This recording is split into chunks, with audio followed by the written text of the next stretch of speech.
గౌతమీపుత్ర శాతకర్ణి.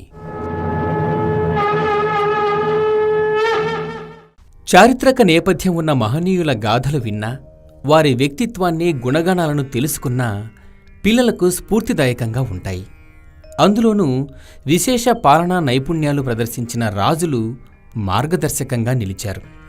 అటువంటి వారిలో అగ్రగణ్యులు శాతవాహనులు.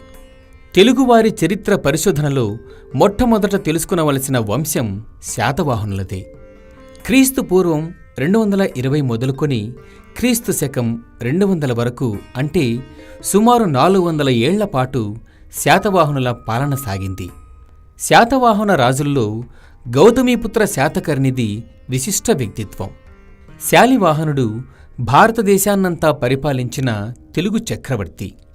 గౌతమీపుత్ర శాతకర్ణి శాలివాహనుడిగా పేరొందాడు. శాతవాహన రాజుల్లో 23వ వాడు గౌతమీపుత్ర శాతకర్ణి.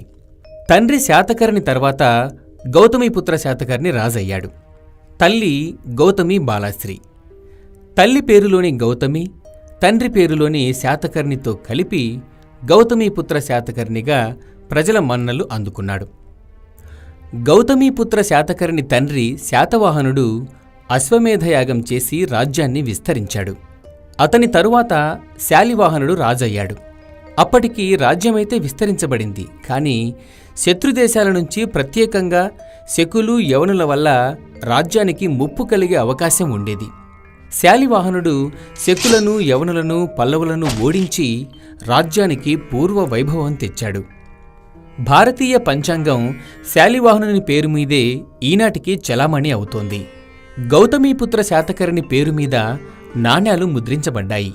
ఈ మధ్యనే ఆ నాణేలు దొరికినట్టు వార్తలొచ్చాయి. నాసిక్లోని శాసనం గౌతమీపుత్ర శాతకర్ణిని అప్రాంత, అనూప, సౌరాష్ట్ర, కుకుర, అకార మరియు అవంతి ప్రాంతాల పాలకునిగా పేర్కొంది. ఈ ప్రాంతాలను ఈయన సహపాను నుంచి హస్తగతం చేసుకుని ఉండవచ్చని చెబుతారు. ఈయన తన పూర్వీకుల పాలనలో కోల్పోయిన మధ్య దక్కను ప్రాంతాన్ని కూడా తిరిగి సంపాదించాడు. గౌతమీపుత్ర శాతకర్ణి కాలంలో శాతవాహన ప్రాబల్యం దక్షిణాన కంచి వరకు వ్యాపించింది. ఈయన ఆనంద గోత్రీయుల నుంచి దక్షిణ మహారాష్ట్రలోని కొల్హాపూర్ ప్రాంతాలను కూడా జయించాడు.